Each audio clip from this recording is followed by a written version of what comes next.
Hey guys, welcome back. So today I'm coming to you with a review that is not horror. The past couple of videos I did were all horror movies. This is my fifth video. Not a horror movie. In fact, it's a newly released drama that just came to Netflix earlier this week.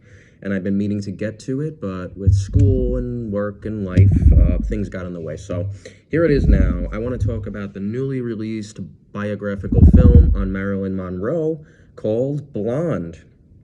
This just came out. It's been in the works for a while. It's directed by Andrew Dominic, if I'm saying his last name right, and it stars Ana de Armas in quite an incredible performance. I mean, she really stole the show. She was the show. Before I get into the nitty-gritty of the movie, I just want to say a couple of things about it. Technically, first of all, her performance, I don't know how she could not be considered for an Oscar. She embodied Marilyn, and not so much in the sense of the side of Marilyn Monroe that everybody has been accustomed to know. I mean, Marilyn Monroe is an icon. She represents the golden age of Hollywood. She did it all. I mean, she was in musicals. She did dramatic roles. She was a starlet of epic proportions. And she's still, I mean, relevant now. Even if you go, like the hair salon I go to has photos of her on the wall. She's on people's t-shirts. She's on people's bags. She still have very devoted fan base, and her films stand the test of time for older generations, and she's known to younger generations. So Marilyn, God love you. The real Marilyn Monroe. But she's presented to the world as somebody who could do it all. I mean, not only is she an actress, she's a sex symbol. She's a Hollywood elitist, I guess you could say, in terms of actresses. Anyway, this film shows the human side of Marilyn Monroe. It humanizes somebody who was, in fact, quite tortured, sadly, by the account of this film. Her life was not a happy one. And Ana de Armas, it's an emotional roller coaster. I can't imagine what it was like for her to make this movie. So let's get into it. First, I want to say the aesthetic of this movie looks really cool, because even though it's a brand new movie that just came out, the way it's shot makes it look like a vintage film. I'm not sure what kind of lenses they used, but most of the film has this hue to it.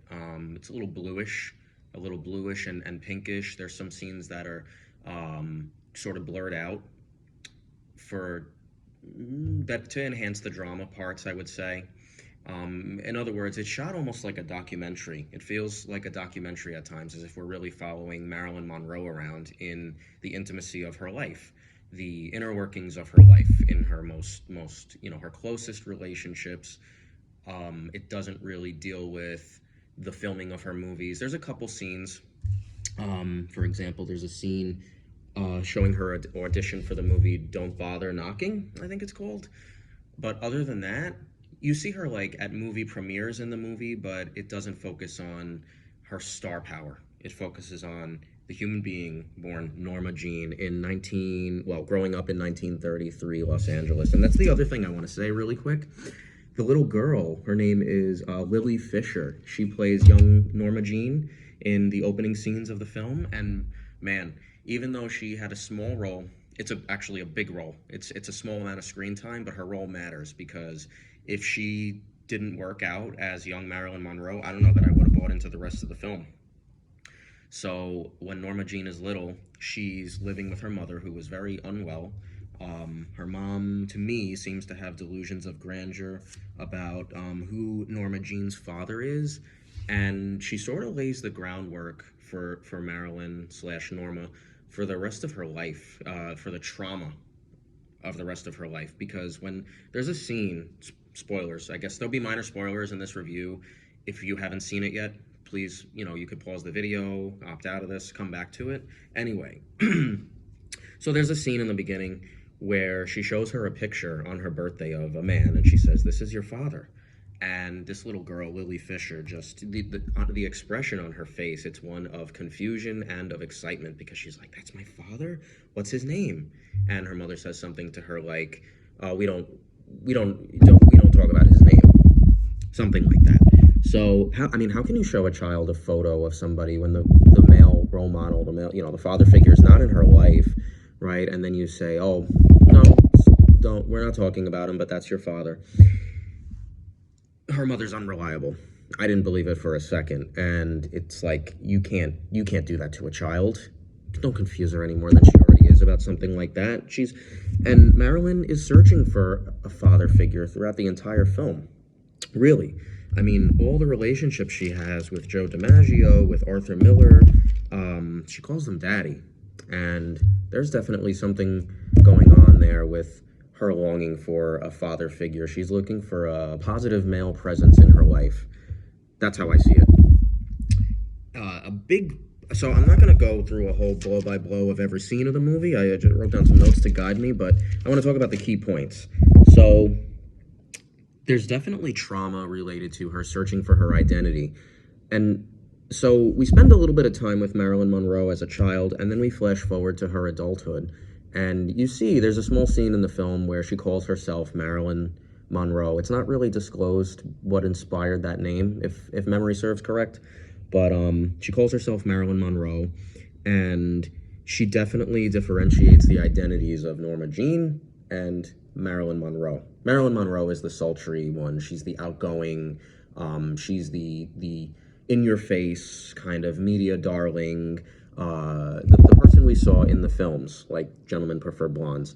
Norma Jean is the real her, the real sort of tormented soul there that doesn't have that type of confidence to get out there in front of people and be America's sweetheart, so to speak.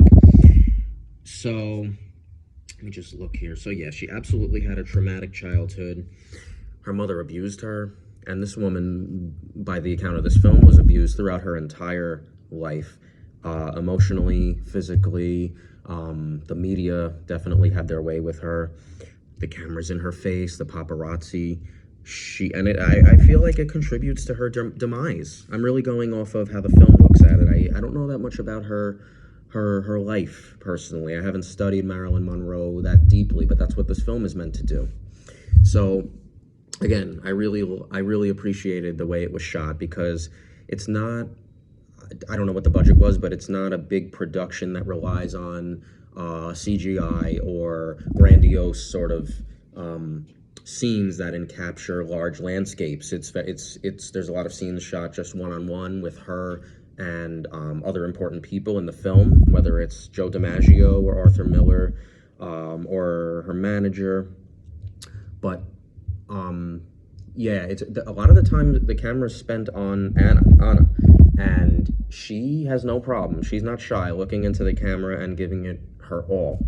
You know, she's really not. I have to say, when the camera's on her for that long, and it's raw acting, it's raw feeling, it's raw emotion. There's no, I don't know how many, excuse me, I don't know how many times they redid scenes here, but man, there's no cutaways from a lot of her dramatic roles, which is largely the film, is all drama. It's very drama. I mean, there's no comedy in this. This is not a movie that's gonna lighten your spirits by the time you're done with it. I'll tell you that right now. I started this off this morning, Saturday, and I'm like, what do I do? Why do I do this to myself? I love these character studies. I love these character studies that require you to really emotionally connect. But man, I was like, I was almost in tears by the end. I really was. So the large components of this movie are absolutely her wanting to find her identity. She's sort of torn and trying to balance the growth of Norma Jean as a human being and the celebrity status of Marilyn Monroe. And she has to wear different masks. I mean, she has definitely a facade and a persona when she's out in front of her fans and when she's promoting her work. Behind the scenes, she's looking for love. She's definitely looking for love and to be loved. She, early on in the film, she spends time sort of hooking up with the sons of, I have it right here, hold on one second. Sorry guys, give me one quick second here. Cass Chaplin, who is the son of Charlie Chaplin, and Eddie Robinson Jr., the son of actor Edward G. Robinson. These were big stars back in the day during this golden era of Hollywood. And they are kind of, I feel like at one point there's some real connection between the three of them. They talk about how they're Geminis, but they don't really love her. They don't really care. And she's looking so deeply to have something real with somebody. It's just, it breaks your heart. It broke my heart, at least. When she's hanging out with them, she really starts exploring her sexuality, definitely more into the identity. And she has a conversation with, I believe it's her manager, correct me if I'm wrong. He warns her not to hang out with them. And they have this interesting thing going on where he says, you know, I'm concerned about your well-being. I'm concerned, not just, she says, oh, but you're concerned about my career. He says, yes, of course I am. But I'm also concerned about you, your well-being. She says, I have no well-being. So is she already broken here? Is she just saying that? What are your takes on that? I'd love to know. If you could write a comment, if you've seen this film, or if you know of Marilyn Monroe from other sources, if you've studied her, what do you think about her personal well-being? Was she happy? Was she confident? But anyway, in the film, she's warned not to hang out with them, and she talks about invention. They have a conversation where he says, I invented you. Weird, odd thing to say to another human being. I would think he's referring to the fact that he invented the persona of Marilyn Monroe, perhaps, or he encouraged it, but he definitely takes this what's the word I want to use here? He takes credit for inventing her personality, or maybe, you know, bringing life to her career, which is not cool. I mean, she was incredibly talented. So that's just alpha male dominance right there. No, it doesn't work. One of the things that Cass says to her is, he says, oh, Marilyn Monroe, I love that name. It's phony, like you. It's like you gave birth to yourself. Again, you know, all these people around her have so much to say, right? They have so much to say in terms of the way they critique her. Yeah, I'm talking spoilers, obviously, so just, sorry. I'll put a disclaimer on the video. But how much in control is she of herself, and how much are the people around her influencing her? It's very sad. So, to go on, I really want you guys to watch this, so I'm not going to critique all the scenes, but she keeps on going back to her mom. She keeps on going back to her mother, even though, like, when she's successful, it's 10 years later, and she visits her mom in a ward for the treatment of people who are mentally ill, and her mother's basically catatonic at one point, and then she even tells her, basically, you're not my daughter. So this woman is lost. It was painful to see how lost she really was. And then she goes on to have her relationships with Joe DiMaggio, who, that doesn't really work out. He seems nice at a point, but then abuse continues. He has a problem with the way she's, I wouldn't say she's exploiting herself. I would say she's desperate to be noticed and to be liked, and the media is having a field day with that, and her producers are having a field day with that. So there's posters of her everywhere in very provocative ways. Joe DiMaggio is violent with her because he doesn't like it, and the divorce doesn't work out. She meets Arthur Miller, and I think in the way the film portrays it, that was one of the high points of her life, because she seems like she's truly happy at that point. I mean, there's this sweetness about him. He's not a loud, boisterous guy. He's somebody who seems to really want to break through the wall of who Marilyn Monroe is and get to know who Norma Jean really is. And it was nice to see her smile. It was nice to see her feel at home with this man. But, you know, can she love herself enough to allow somebody else to love her? That's really what I was thinking throughout the rest of the movie from this point on. Is she able to allow love in? Or is she so used to being taken advantage of and being kind of used sexually or for somebody to make money off of, that she doesn't feel that love is real? What are your thoughts on that? Let me know. Let's discuss in the comments if you've seen it. How does Marilyn Monroe connect to love and emotion in the film? What else can I say? As the movie goes on, she definitely falls further. She's declining. She's declining. going back to her well-being, yeah, her well-being really isn't there, and she seems to have this haunting sensation of her father trying to reconnect with her. There's a couple of moments in the film where her father's sending her letters, and is it her real father? Is this going on in her mind? There's definitely some psychological overtones of the film. There was a scene I was confused by, because there's a scene where she gets pregnant with Cass Chaplin's child, and it seems in the movie like she goes to an abortion clinic and that she changes her mind, and this is the point where she's pregnant seems to be where her confidence starts to come in, because it looks like, somebody explained the scene to me, because it looks like she's in a clinic where it's implied that she's about to get an abortion, but then she says, no, I changed my mind, and she literally runs out. And then it kind of like goes into this fantasy representation of her apartment with her mother when she was little, and there's like a baby in a drawer where in the beginning of the film her mother says to her, this is where you slept as a child, because they didn't have any money. I mean, growing up in the 30s, the whole country was ravaged by the Great Depression, so they were dirt poor, and her mother says, oh, this is your crib, Norma, this is where you slept. And she has this sort of like connection in her mind of a baby sort of in that drawer back in her apartment. So, like, I'm wondering what that scene's about, though, because I was Googling and reading up on whether or not Marilyn had kids, and apparently she miscarried about 3 times. Pregnancy is something that is a component of the storytelling of the film, and she definitely wanted a child very badly.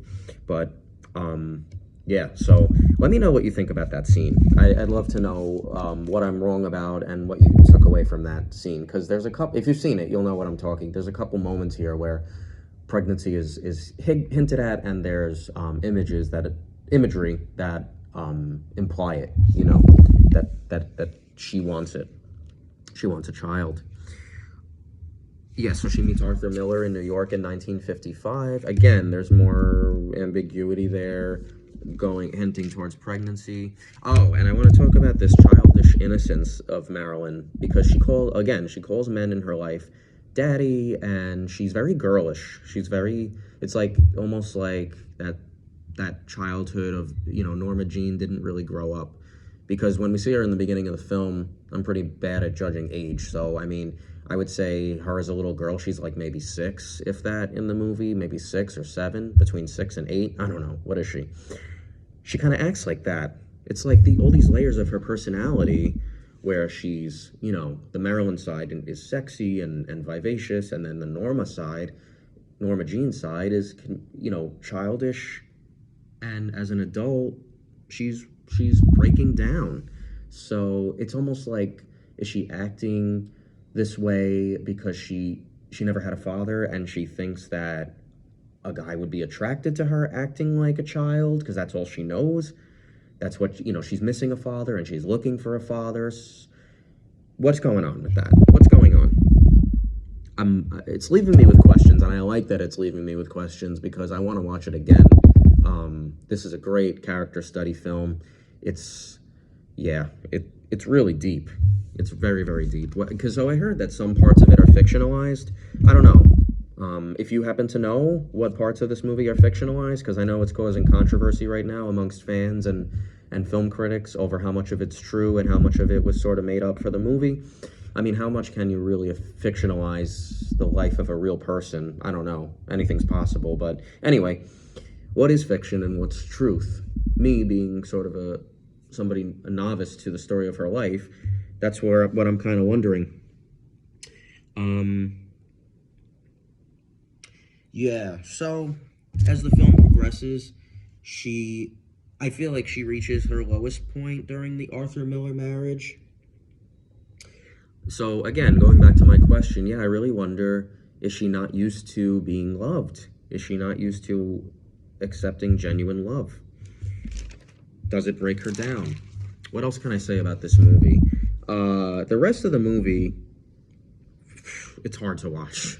It's hard to watch. I had to pause it a couple times and take a break and take a walk and get a cup of coffee, because the story of Marilyn Monroe it gets depressing as it goes on, but it's a chronicle of her real life, so they couldn't really stray from that. Definitely, I would say she has depression, and it kicks in much more after she finds out spoilers, that Cass OD'd and died. So again, she gets attached to people. How they feel about her is, I don't know, they're definitely taking advantage, but she latches onto them in some ways because she needs them. And I truly believe that she never really finds her true identity. She has success, right? Incredible success as a movie star. I mean, she had highs and lows of her career, but she's one of the most celebrated film actresses of all time. So we know her and we love her for the side of what pop culture Marilyn is. But this film was really all about Norma Jean and Norma Jean's journey as a human being. It humanizes her. I believe it does a very, very solid and stellar job. Anna is just, she is the forefront and center of this movie. And I really appreciate, I don't want to use the word small scale because it's not like this is some type of handheld camera. It's a high quality production for sure, but it's intimate. You know, it's got a lot of one-on-one conversations between Norma Jean and the people in her life, and that's why I'm a fan of it. That it really shows you the stripped down, visceral side of her life. It's really, really good. I would give it a solid 8 out of 10. I mean, it's not perfect. Drawbacks of it, I didn't really feel like it was long. I mean, it has a runtime of almost 3 hours, but it's definitely a slow burn. You've got to have time and patience for it, for sure. So some people may like that, some people may not, but stick with it. Definitely stick with it. It's on Netflix. There must be some Oscar buzz going here for Anna's performance. The direction's really good. Again, I like the way it's shot and the documentary feel it has to it. So please watch the movie Blonde. There's more things I could say about it. There's more scenes I could go into, but I really want to leave it open to conversation. I don't want to give all my thoughts. If you've seen it, I'd like you to please leave a comment. Don't be afraid. Your opinion's your opinion. I'm not going to shit on your opinion. I respect your opinion. So yeah, that's pretty much all I have to say. It's, you know, anything I would say at this point probably would be rehashing. I'm trying to just replay it in my mind quick and see if I left anything out, but I don't think I did. You really get a portrait of the lost, lonely girl that's inside the adult Norma Jean and Marilyn Monroe, and there are some moments there where Ana de Armas does a great job of showing those different sides, and the side of Marilyn Monroe that got sick of her own self and wanted to be seen as Norma Jean, and then those moments where people call her Norma, and there's a great line where she's just, she gets mad because they want her to do Gentlemen Prefer Blondes, and she's disgusted at how much money she's only getting, like $500 a week, whereas she's like, well, how much is Jane Russell gonna get?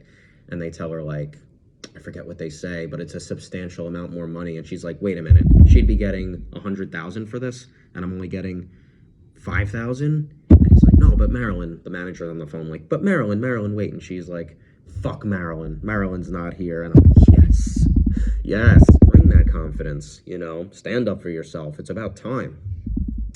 I wish she would have done it more.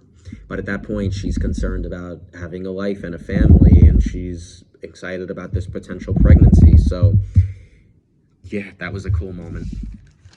So, yeah, Anna does a nice job of that dichotomy between the Norma Jean and Marilyn Monroe dynamics there. It's really, really good, people. I hope you like this video. Please feel free to comment and subscribe if you'd like. Either way, I just thank you for watching my videos, and I look forward to bringing more to you. So, thank you. Thank you for, and that's Blonde. That is Andrew Dominik's 2022 film, Blonde, and let's have a conversation about it. Thanks, guys. I hope you enjoyed my review, and I'll see you next time. Take care. Bye-bye.